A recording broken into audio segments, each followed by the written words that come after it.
Welcome to F1 ITV's Formula One driving school. I want to put you inside the head of a Grand Prix driver and more inside the cockpit. We've borrowed Damon Hill's Jordan for the day and a great number of his team. You wouldn't believe how many people it takes to run one of these cars. Man on a wheel gun here, ready to put our tyres on for the first run of the day. A laptop computer, you can't start the engine up without one of those. Many people in case we want to make suspension or wing changes, and finally an electric starter to turn the engine. It's very much a team effort, but at the final hurdle, it's the driver that has to deliver. But first I've got to get in, which needs a bit of procedure. Step over the high side, both feet in, a bit like getting in the bathtub, and slide down, remembering to grab the crutch straps on your way down, otherwise you're sitting on top of them and the mechanic can't find them. Now you just have to wait a bit like a baby while somebody straps you in. There's just not enough width or elbow room to move these seat belts, and they're so tight to stop you moving around inside the car while you're out on the racetrack. You couldn't possibly do them up. So there's 6 of those to go on, but I'm already feeling part of this car. The seat, the pedals, the footrest, the padding is all designed to fit my body, and the few seconds even I've been in here, I feel part of it. I feel cosseted, I feel safe, I feel comfortable. The seat belts are done up, the steering wheel is on, and everything is set.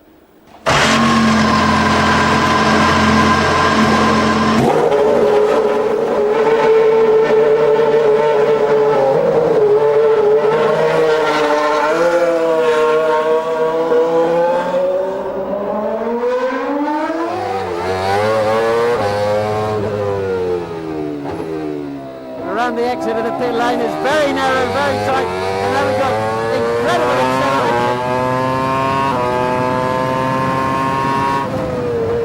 I'm braking down now to back it down, 4 gears, into second gear, take some curb on the inside and control the slide. The steering feels very light at high speed, there's not a problem. As soon as I turn it, I get immediate response from the car. Controlling the slide, we're into left field. Slide on the inside of the curb. Be patient. Okay, now I can see the straight ahead of me.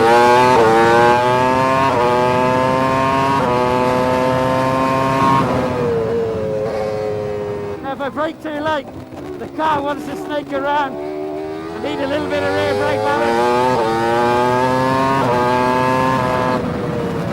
I can barely see the corners.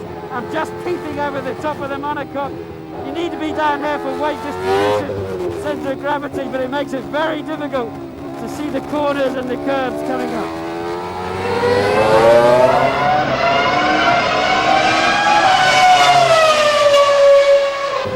You just can't believe the car wants to stick, but it gives you the feedback, it gives you the loading up through the steering wheel. You can immediately feel the grip.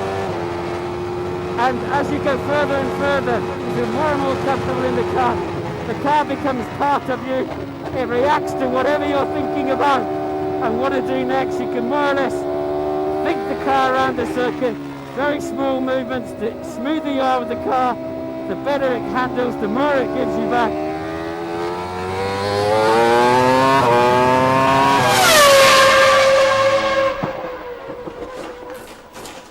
Well, that was just brilliant to remember the purity of these cars.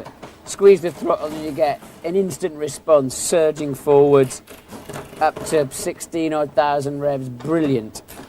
Touch the brake pedal and it builds retardation. Really, really powerful. Turn the wheel, you get an immediate response. Exactly what you're looking for. I can see why this car's going so well this year. I'd like another 100 laps straight away, please.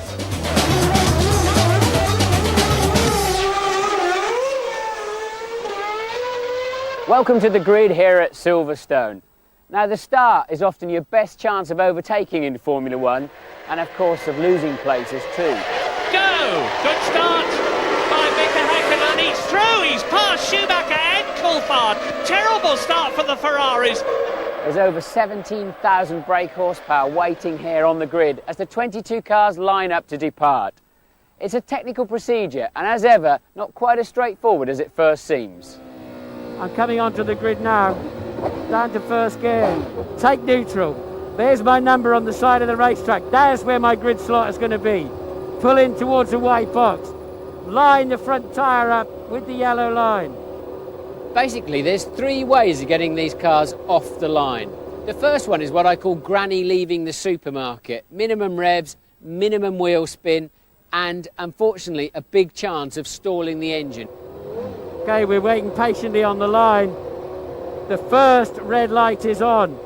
So I pull, I'm in first gear. The lights are building up. I'm going to put some revs on. Everybody around me is going crazy. And just a tiny bit of wheel spin.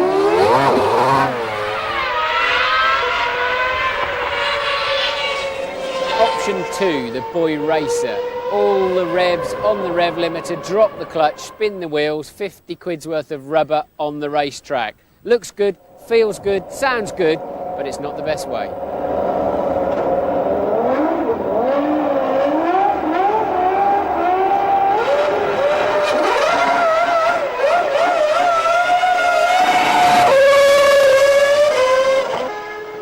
Finally, the option they all have to take in the end, the control freak approach. Around 10,000 RPM from the engine, drop the clutch, a little bit of wheel spin, blend out the throttle, control that wheel spin, hook the rear tyres up and go. It's the best way in the end. I take first. Yes, I've got first. Try to put 12,000 revs on. There's the lights. Are we ready to go? There's a nice little bit of wheel spin. Control the throttle.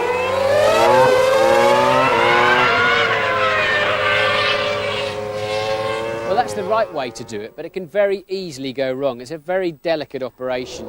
Into first gear. Yes, I'm happy. Have I got enough revs on? Everything's going crazy around me. Oh, no. You may say, how can these highly paid drivers stall their engine? I don't do that, but it's surprisingly easy to do in a Formula 1 car.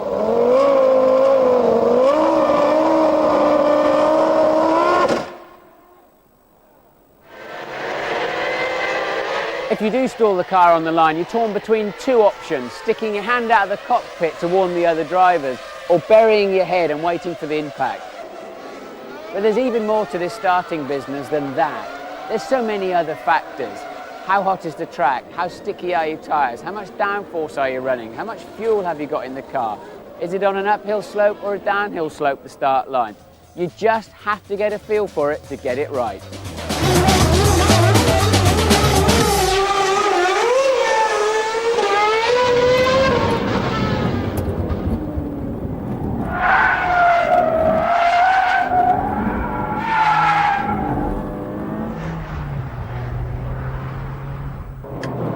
Now, one of the most difficult things to demonstrate to you is the level of energy that's going on inside a Formula 1 car. All tends to look very calm and collected from the outside until something goes wrong. It's called G-force. Now, I don't always carry furry dice in my car, you'll be pleased to know. We put them in to demonstrate what G-force is. It's the force that will make these dice go over to the left as I take this right-hand corner. And if I brake heavily, they'll go forwards. It's the same force that'll slide your granny from one side of the car to another if you go into a roundabout a little bit too quickly.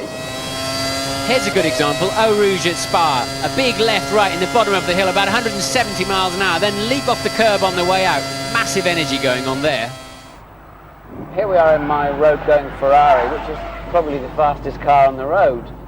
But even in ideal conditions, this car will generate something around 1 G of lateral force going through a corner, and a Formula 1 car is 4 times that because of the downforce created and the very wide slick racing tyres. As I hit the bump on the straight, it evacuates my lungs. I can barely breathe over that bump. Left-hand corner, my neck immediately tightens to try to hold my head in the position I want so I can balance the car on the throttle. What does that mean in reality? 4 times the force of gravity. Your head weighs 5 kilos, for example. Maybe a Grand Prix driver's head's a little bit bigger. A crash helmet is 1.5 kilos, so 6.5 kilos times 4, 26 kilos. Imagine somebody putting a 26 kilo weight on the side of your head instantaneously. As I break down, your head wants to go forwards, your neck is fighting the weight of your head. Now, under braking, longitudinal G, something around 3.5 to 4G again in a Formula 1 car. If you watch, I'm braking heavily now, watch the dice go forward.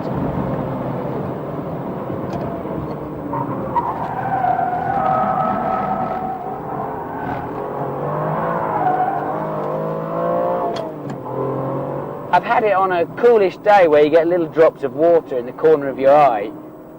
You brake so heavily with such violence in a Formula 1 car that the drops of water can actually come out of the corner of your eye and splat on the back of your visor.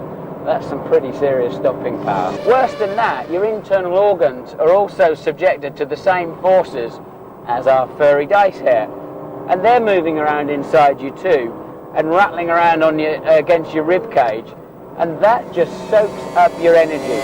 Here's a good example of those energy levels here at Silverstone in just 2 corners. Heavy braking into Abbey chicane around 3.6G, leaping across the curbs, a lot of accelerative forces into bridge corner, don't lift the throttle, 4 lateral G. Let us try and put this into perspective, using the Ferrari as a reference point. Jim Vale, the team manager's driving that, 0 to 60 in 4.3 seconds, a top speed of 200 miles an hour. I'm going to accelerate the Jordan up to 100 miles an hour and brake down to 0 long before the Ferrari makes it to 100. Let's look at that one more time. Both cars spinning their wheels off the line. The Formula 1 car digs in up to 100 miles an hour. Hit the brake pedal now. Under 8 seconds. Brutal.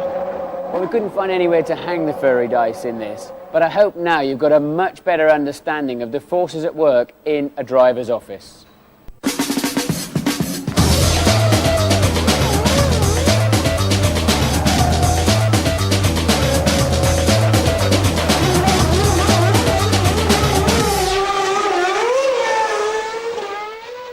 If you're a Grand Prix fan, you know that pit stops play a key role in race strategy and track position. Up to 20 men are waiting for you for a regular pit stop here in pit lane.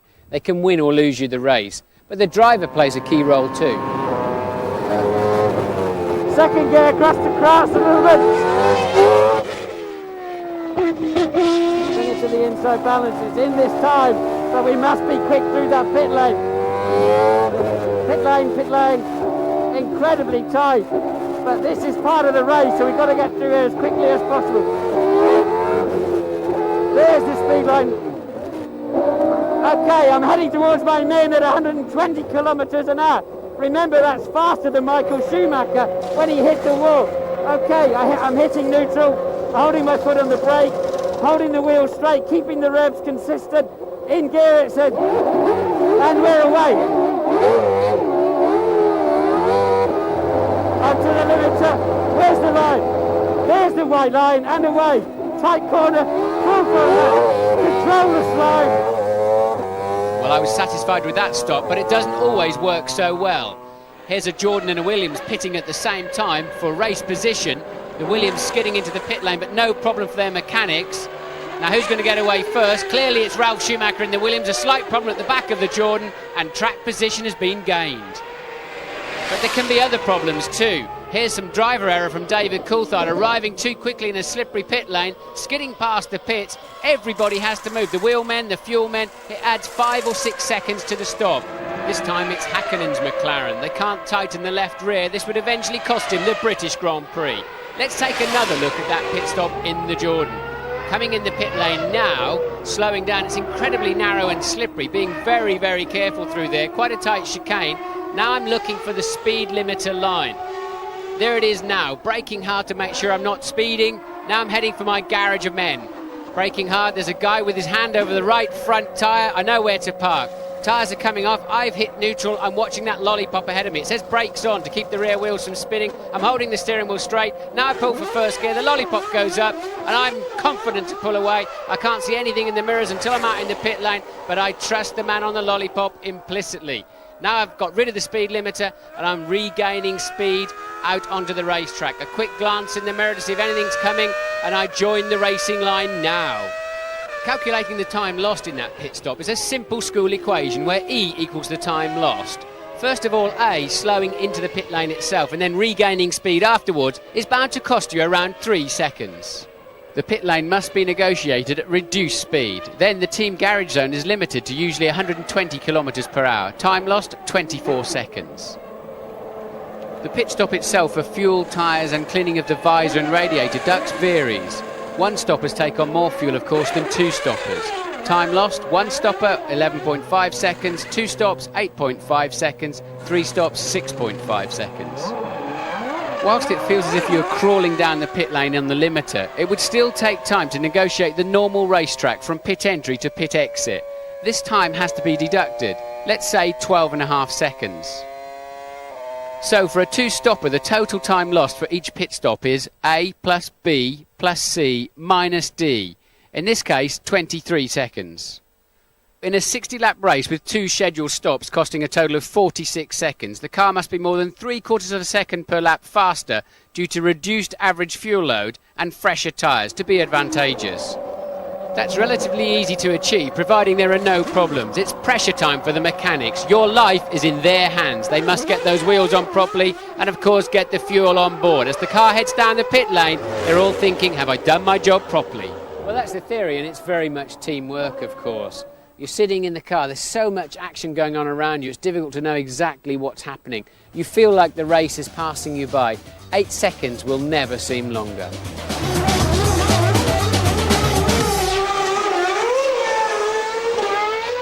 Now, the balance of a Grand Prix car is absolutely critical. What does that mean? It means the front and the rear tyres sliding together in unison, so you're in balance. You'll hear Murray and I always banging on about understeer and oversteer. Let me explain that to you. Put yourself where I am in the racing car. You want to go around a right-hand corner, you turn the wheel, but the car won't go in enough. The front tyres begin to scrub across the road. It's not steering enough, it's understeering, and you have to put more steering angle in. Bad news, you're scrubbing off speed, you're damaging the front tyres, and you have to wait a long time to get on the power. We've intentionally set this Jordan up to understeer, turning into Priory here. Look, I've got a lot of steering lug on. The car won't go where I want it to. I'm beginning to run wide again. That damages the front tyres and you cannot carry speed through the corner. Over several laps, of course, the more you damage those tyres, the more it understeers. It's a snowball effect.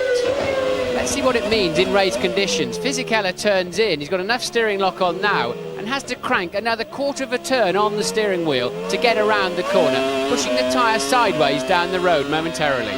There are two main ways to reduce understeer. Aerodynamically, lower the car a little bit to pick up downforce, or just simply add angle of attack to the front wing, generating more aerodynamic downforce. Track conditions can vary during the race. Watch the Jordan mechanics alter the front wing of Damon's car to change the balance accordingly. Alternatively, you can soften the front suspension to pick up mechanical grip, springs and shock absorbers especially. Anything to give the front tyres more grip, or you can do the opposite and give the rear tyres less grip. Changes are small, a few percent stiffer or softer on the suspension, a millimetre or two on the ride height. Then you have oversteer, which is on the exit of the corner normally, generated by throttle movement more often than not. Again, let me put you where I am behind the wheel. You're going through a right-hand corner. You get on the power too early, and though you're still turning right, you end up putting left-hand steering lock in. The car is turning from the back, it's oversteered through the corner, and you have to steer out and correct it. Now we've set the Jordan up to oversteer. That means the back end's going to be too lively. I've got to be careful on the throttle. If I get on the throttle too early, the back is going to slide. I have to correct immediately. And as soon as you have to lift the throttle, you've lost time. Understeer and oversteer can occur on the way into a corner, through the apex and on the exit. Let's watch Pedro Diniz now turning into this left-hander and almost immediately having to put right-hand lock in. That is serious turn-in oversteer, then mild understeer through the apex. So what can you do to fix the oversteer? Well, the first thing you can do is try and drive more smoothly, be more progressive on the throttle. But if that doesn't work, you've got to start adding rear downforce, putting elements into the rear wing, into the cascade, giving you more downforce, pushing those rear tyres down. Or, for more mechanical grip, soften the rear end a little bit, spring, shock absorbers, anti-roll bar. Or conversely, you can give the front end less grip. That can also help the rear. In any event, if you hit the sweet spot on the balance, you'll get a lot more confidence. You take more speed into the corners and your lap time starts tumbling. Let's enjoy a beautifully balanced car. Hakkinen, McLaren, Spa. Heavy braking into the bus stop, totally stable. Turns in crisply, over the curbs nicely. No wheel spin on the exit, no understeer, no oversteer. Direction change good. The car is perfect. Hakkinen is very happy.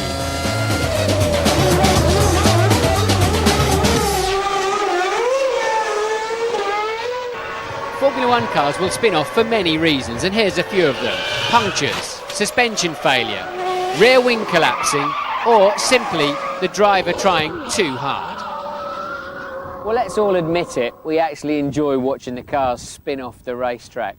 Why does that happen? Well, there's two ways you can spin a Formula One car. The first is on the way in. You arrive too fast, too deep, too late on the brakes, and you go flying off the road. Well, we've set the Jordan up to be a little bit tail happy as we go into this right-hander, just to demonstrate how easy it is to spin. I got on the brakes too late, the back end of the car's come round, and there's nothing I can do about it. As soon as the pendulum swings, you're going round. Watch the Minardi driver arrive too late, on the brakes still as he's turning in, and he's facing the wrong direction.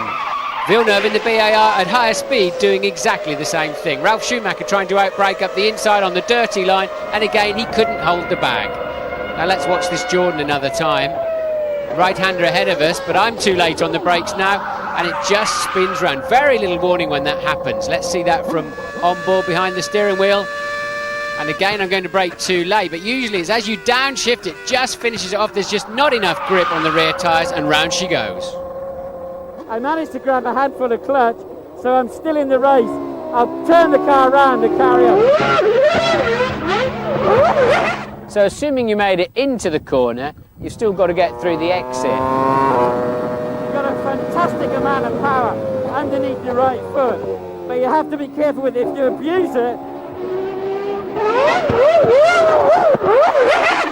tweak it a little bit too early and you'll find your engine overtaking you as you're pointing the wrong way down the racetrack and your competitors sailing past.